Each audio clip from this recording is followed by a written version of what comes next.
This is Chris McDaniels. Like, subscribe to TNW Wrestling on YouTube, subscribe to my other channel, Word of Chris, and subscribe to this channel, Chris McDaniels. And follow me on all my social media accounts. I'll be down there in the description box. And I'm here to do my WWE Monday Night Raw, May 19th, 2025 review. So here we go, discussing about tonight's episode of Monday Night Raw, where they are live in Greenville, South Carolina. So yeah, we get off to start with the show with Logan Paul. Logan Paul comes out there to the ring, and he grabs the mic and he starts talking about facts and all that stuff. How he was talking about how it was facts, saying knocked Jey Uso out last week on Raw, and how he was talking about it was facts, saying knocked out Jey Uso a couple weeks ago on Raw as well. So yeah, that's what he was talking about there, and he was talking about how he's going to go ahead to Saturday night's main event this Saturday, and how he's going to beat Jey Uso and become the new World Heavyweight Champion. So yeah, that's what Logan Paul was talking about there. But then he gets interrupted by Gunther. Gunther comes out there, and Gunther actually starts talking to Logan Paul. He says that Logan Paul having confidence is great, because he says that, that Logan Paul pretty much claims that he can beat Jey Uso, but Jey Uso was the one that beat him, so Logan Paul is pretty much saying that he can beat Gunther as well. So yeah, that's what Gunther was saying there, and he says that, after Saturday night's main event in a couple weeks on Raw, he says that he's going to go after the World Heavyweight Championship if it's Jey Uso's champion or Logan Paul. So yeah, that's what Gunther was saying there. But then after that, Gunther was talking about becoming a businessman and all that stuff, like becoming sensational on social media, like on YouTube and all that stuff. That's what Gunther was talking about there. And then he was talking about how he don't care if Logan Paul tries to beat Jey Uso, because he says that he'll beat the hell out of him too. So yeah, that's what Gunther was talking about there, talking about how he's going to win back the World Heavyweight Championship.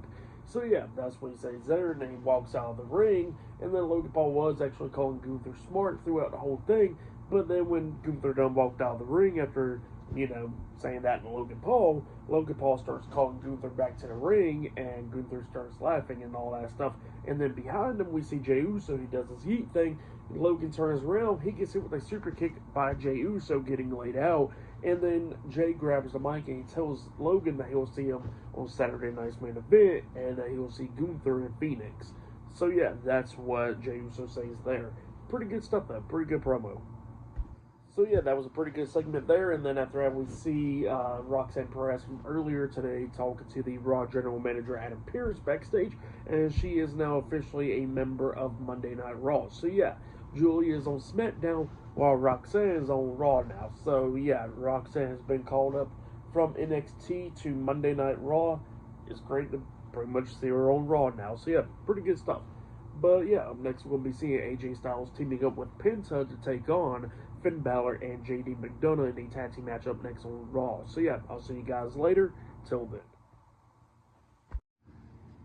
So the next thing to happen on Monday Night Raw, we get to the first match of the night. It was Finn Balor and JD McDonough with Carlito at ringside, the Judgment Day, versus AJ Styles and Penta in a tag team match. So yeah, we get to this tag team match. In this match, it was pretty damn good. AJ Styles is doing everything that he could do to try to beat down the Judgment Day. At one point, Carlito did interfere when the referee had his back turned, and Carlito threw AJ Styles face first into the ring post at one point, taking him out. But then we get to what's going on during this match, where we see Penta actually taking down Finn after he moved out of the way from the coup de grace and stuff. Penta at one point was climbing up on the top turnbuckle, but while he was up there, Finn's laid out, and then we see JD McDonough coming into the ring with a steel chair. The referees focus on JD with the steel chair, and then that's when Carlito comes up trying to take Penta off the turnbuckle, but then Penta kicks him away, and then Carlito turns around, he gets hit with a diving clothesline by AJ Styles off the steel steps, and then that's when we see JD getting into the ring, hitting a suicide dive onto AJ Styles, taking both of them out, actually, and then Penta comes up, jumping off the steel steps with a Mexican Destroyer onto JD, laying him out. And then while Finn was distracting the referee with the steel chair, this time we see El Grande Americano coming up, grabbing onto Penta's mask, hitting him with the headbutt to the back of the head, and then Penta got thrown into the ring by Finn. Finn climbs at the top turnbuckle and jumps off with the coup de grace onto Penta, pinning him for the 1, 2, 3. So yeah, the Judgment Day defeated Penta and AJ Styles tonight in a tag team match. That's what happened there. It was great to see Finn Balor picking up a win this time. So yeah, that was pretty good. But still, the Judgment Day's theme song still is ass. But yeah, for that tag team match, I'll give it 3.5 stars as well. It was a great tag team match. Actually, before that tag team match, there was a segment I forgot to talk about, which I'll talk about right now, where we see the World Heavyweight Champion Jey Uso walking backstage, and then Paul Heyman actually stops him, and then Paul Heyman was talking about how Logan Paul was speaking facts out there, and how he's going to speak some facts to Jey Uso as well. And then he says, fact is that he's not going to backstab him, how he's going to confront him right now. And then he was talking about how facts is that, you know, he got Bron Breakker to match against Jey Uso tonight, and how Bron Breakker is going to defeat him. And he says that the fact is that his title reign is going to be short, just like Gunther and Logan Paul, if he does win it. And he says that the fact is Seth Rollins is going to be the new World Heavyweight Champion soon. So yeah, that's what Paul Heyman tells Jey Uso right there, and then Paul Heyman walks off. So yeah, that segment actually happened before the tag team match, which I forgot to mention, my bad right there. But then after the tag team match, there was a segment backstage where we see, I think it was Jackie Redmond or Kathy Kelly, one of the two, interviewing the WWE Women's World Champion, Io Sky, backstage. And Io Sky was talking about the Money in the Bank ladder match and all that stuff. But then she gets interrupted by Becky Lynch. Becky Lynch was talking about how Io Sky never defeated her one-on-one. But then she says that she already done took out one champion, how she'll take out another. So yeah, that's what Becky Lynch tells Io, and then Becky starts heading to the ring. So yeah, up next will be the Triple Threat qualifying match into the Money in the Bank ladder match. So yeah, that match is up next. But yeah, I'll see you guys later until the next thing that happens on Monday Night Raw. See you guys later. Till then. So the next thing that happened on Monday Night Raw, we get to the next match of the night. But before we talk about that match, we got to talk about a segment that happened backstage. So yeah, we see Logan Paul talking on the phone up until Seth Rollins comes up, and Seth was talking to Logan, talking about the World Heavyweight Championship. So yeah, that's what Seth is talking to Logan about. But then he says that, you know, Jey is not going to be 100% come Saturday night's main event, because he got that match against Bron Breakker, and he says that Jey's going to be hurt after Bron Breakker and everything. So that gives Logan the opportunity to win the World Heavyweight Championship. And he says that if he can get by Jey Uso, and if he can get by Gunther, he says that he'll be waiting on the other side for Logan Paul. And then he says that they can run it back just like from their WrestleMania match a couple years ago. So yeah, that's what Seth tells Logan Paul there. But this time for the World Heavyweight Championship. That's what Seth tells Logan. But then after that, we get to the next match of the night. It was Becky Lynch versus Roxanne Perez versus Natalya in a triple threat qualifying match. Winner of this match qualifies into the Women's Money in the Bank ladder match. So yeah, we get to this match. And this match, it was a pretty damn good one. A couple times I like Becky was going to win. Becky hit the manhandle slam onto Roxanne, but then got 2 count out of that because Natalya broke at the pin at the count of 2. At one point, there was a pretty cool spot, actually, where we see Natalya grabbing onto Becky, and then after that, we see Roxanne coming up hitting pop rocks onto Natalya, but at the same time, Natalya hit the German suplex onto Becky, which was pretty cool, but Roxanne got 2 count out of that because Becky broke at the pin at the count of 2, getting back up and everything. And then at one point, we actually see Natalya locking on a double sharpshooter onto Becky and Roxanne. They both have fight out of that, so yeah, that was pretty cool right there. But then at the ending, we see Becky taking control, hitting the manhandle slam, I think, onto Natalya. She was going good for the pin, but then she got drugged out the ring by Lyra Valkyria, and then Lyra Valkyria and Becky Lynch was brawling outside of the ring. Becky tries to get back into the ring, but then she gets taken down by Natalya. Natalya was trying to lock on the sharpshooter on Becky, but then Lyra pulls Becky out the ring, and then she's brawling with Becky still outside of the ring, and then that gives Roxanne the opportunity to hit pop rocks onto Natalya, pinning her for the 1, 2, 3. So yeah, Roxanne Perez defeated Natalya and Becky Lynch in the triple threat match to qualify into the Women's Money in the Bank ladder match alongside Alexa Bliss. So yeah, that's what happened there. Pretty good match, though. For that match, I'll give it 3.5 stars. That's why I'll give it a great match between all 3 of those women. But yeah, pretty good one there. But then after that, we see Jey Uso backstage and in the locker room, and then we see Sami Zayn coming up, and Sami comes up to talk to Jey, talking about how if anything happens out there, like with the numbers and all that stuff, he says that he'll be out there by Jey's side. So yeah, that's what Sami Zayn tells Jey Uso there. So yeah, pretty cool thing.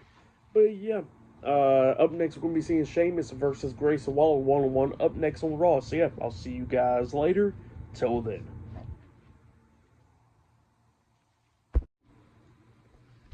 So the next thing to happen on Monday Night Raw, we get to the next match of the night. But before we talk about that match, we gotta talk about a segment that happened backstage. So yeah, we see Akira Tozawa and Maxine Dupree, Alpha Academy, talking to the Raw general manager Adam Pearce, and Adam Pearce pretty much sets up the match for next week for Raw, where it will be Rusev versus Akira Tozawa. So yeah, that's what's happening there. And then Chad Gable comes up, and then he starts talking crap about Alpha Academy, how they're all jokes and all that stuff. But then he was talking about how he's there to talk business because he says that the Creed brothers got a World Tag Team title match next week on Raw. But then he says that he wants to be in the Money in the Bank ladder match, have some qualifying matches into the Money in the Bank ladder match for himself and Ivy Niles. So yeah, that's what Chad Gable's there to talk about there, where Ivy Niles was with him as well. But then all of a sudden we see the World Tag Team Champions, Xavier Woods and Kofi Kingston, the New Day, come up. And yeah, the New Day wants to talk as well. And yeah, Chad Gable tells him and goes like, look, I'm not going to be disrespectful for y'all, but he says that the Creed brothers are going to take away the tag team titles. And then the New Day was like, look, that may be happening, whatever. But then they said that, that they want to make sure that the War Raiders does not become the new tag team champions. So that's what he was talking about there. And then Adam Pearce is like, look, how about y'all talk out of my office? So yeah, that's what he tells him there.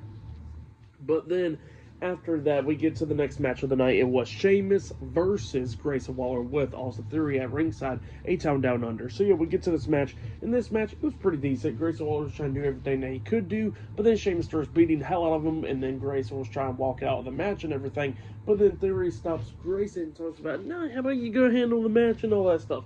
And yeah, Grayson has to get back into the ring. He's getting beat down by Sheamus. And at the ending, we see Sheamus hit the bro kick onto Grayson Waller, pinning him for the 3 count. So yeah, Sheamus defeats Grayson Waller tonight in a one-on-one match. And then we see Austin Theory laughing about it. So yeah, that's what happened there. But yeah, for that match and all that stuff, I'll give it 2 stars. That's what I'll give it. It was a pretty decent match. But yeah, then after that, we see Kathy Kelly interviewing Gunther.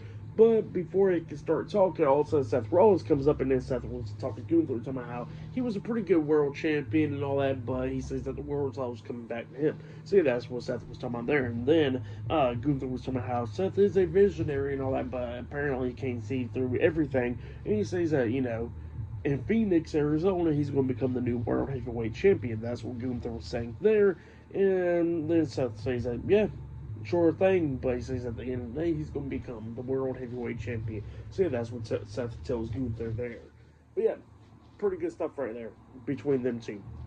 But yeah, up next it'll be Rhea Ripley versus Kairi Sane versus Zoe Stark in a triple threat qualifying match up next on Raw. So yeah, I'll see you guys later. Till then.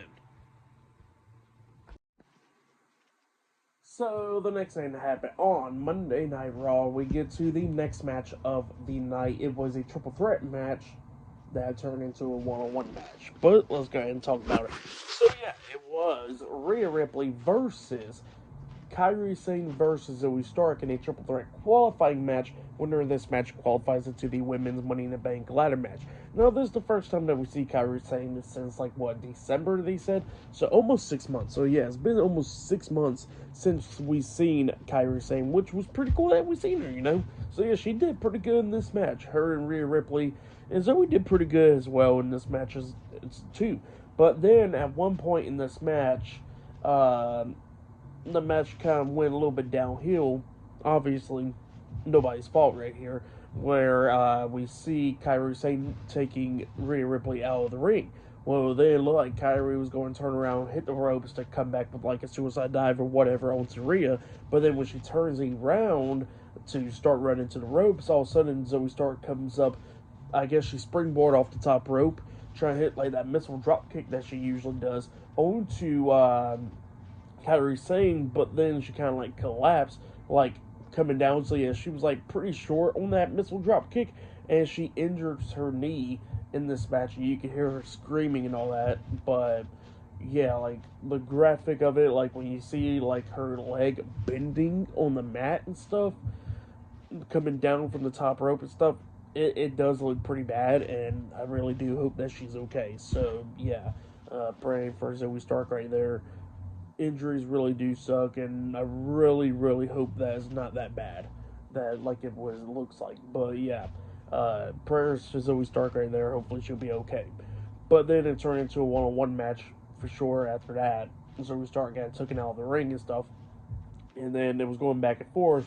Kyrie actually takes down Rhea, tries to hit the insane elbow drop onto Rhea, but then Rhea puts her feet up. So Kyrie got, hits her elbow onto Rhea's legs. But then after that, we see Rhea coming back a little bit. Both of them going back and forth and everything. But then Rhea manages to hit the Riptide onto Kyrie Sane, pinning her for the 1, 2, 3. So yeah, Rhea Ripley defeated Kyrie Sane and Zoe Stark to qualify into the Women's Money in the Bank ladder match. So yeah, that's what happened there. Pretty good match. It wasn't that bad, but hopefully, obviously, Zoe Stark gets all better and all that stuff. I really do hope that the injury's not that bad, but what can you do? That's injuries is a part of the game, unfortunately. But for that match, I'll give it 3 stars as well. It was a pretty decent match. But yeah. Then other end, we see a vignette from Rusev, a promo package, pretty much, where Rusev was talking about how he's going to destroy Akira Tozawa next week on Raw. So yeah, that's what happened there. But up next will be the main event. It'll be Jey Uso versus Bron Breakker, 1-on-1, up next in the main event of Monday Night Raw. So yeah, that match is up next. So yeah, I'll see you guys later. Till then. So the next thing to happen on Monday Night Raw, we get to the main event. But before we talk about the main event, we gotta talk about a segment that happened backstage. So yeah, we see Dominic Mysterio, Raquel Rodriguez, Carlito, and JD McDonough, the Judgment Day, talking backstage. And then all of a sudden, we see Finn Balor coming into the locker room with Roxanne Perez, and everybody was wondering why is Roxanne in there, and Raquel was not too happy about that. Talking about how Liv ain't gonna be happy about this stuff, and then Finn was like, "Look, she's not part of the Judgment Day or anything, but sometimes we need help. And you know what? I understand." He says that he brought her to help out because he says that him, JD, and Carlito got Dominic's back, and he says that Raquel and Liv need somebody to have their back as well. So yeah, that's what Finn was talking about there. And then Roxanne actually brought some gifts to the Judgment Day and actually gives Dominic some chicken tenders, and Dominic was happy about that. And then Raquel tells Roxanne that she can leave out the locker room, and then she leaves. And then Raquel says that Liv ain't gonna be too happy about this, and we're gonna be talking about this. So yeah, that's what happened there. But then after that, we get to the main event. It was the World Heavyweight Champion main event: Jey Uso versus Bron Breakker with Paul Heyman at ringside. So yeah, we get to this match. And this match, it was a pretty good match. It was a non-title one-on-one match, and yeah, during this match we see Paul Heyman interfering a couple of times. Jay was beating down Breakker. At one point, Braun was coming in control of this match, but then we see Jay hitting a nice super kick onto Braun, countering the spear, which was pretty cool, but he only got a 2 count of that. And then we see Jay distracted by Paul Heyman because Paul Heyman was up there on the ring apron, and then we see Breakker coming in there with a steel chair, but then Jay super kicks Breakker, knocking him out of the ring, and he kicks up the steel chair as well, and then he was going to hit the ropes to hit like the suicide dive onto Breakker, but then Paul Heyman grabs Jay's foot while the referee was checking on Breakker and all that stuff. And then Jay gets out of the ring, and he's walking up to Paul Heyman about to attack him and all that stuff, up until Seth Rollins comes up from behind attacking Jay, causing a disqualification. So yeah, Jey Uso defeated Bron Breakker by disqualification, and then Seth and Braun is beating the hell out of Jay up until Sammy comes running out there and CM Punk, and then both of guys gets into the ring brawling with Seth and Braun, going across the announce table, going back and forth and everything. They go in the crowd brawling as well, taking each other out while Raw's ending, and then we see, while all that stuff is going down out there, we see Jay getting back into the ring, and he turns around, he gets hit with the right hand by Logan Paul, getting knocked out, and yeah, Logan Paul standing tall inside the ring, laid out Jey Uso right there. So yeah, that's what happened there for the match. What happened after the match, I'll give it all 3 stars. Is what I'll give it. It was a pretty good match, but yeah, for a match of the night, I gotta say it was at probably the tag team match with AJ Styles, Penta, and the Judgment Day. That match was pretty good, so I'll say that was match of the night right there. For tonight's episode of Raw, I'll give it 8.5 stars. That's what I'll give it. It was a pretty good show, but yeah, that was Monday Night Raw. That was my WWE Monday Night Raw May 19th, 2025 reviews. Like, subscribe to TNW Wrestling on YouTube, subscribe to my other channel, Word of Chris, and subscribe to this channel, Chris McDaniels, and follow me on all my social media accounts. They'll all be down there in the description box, and I'll see you guys later for tomorrow night's NXT reviews. See you guys later. Till then.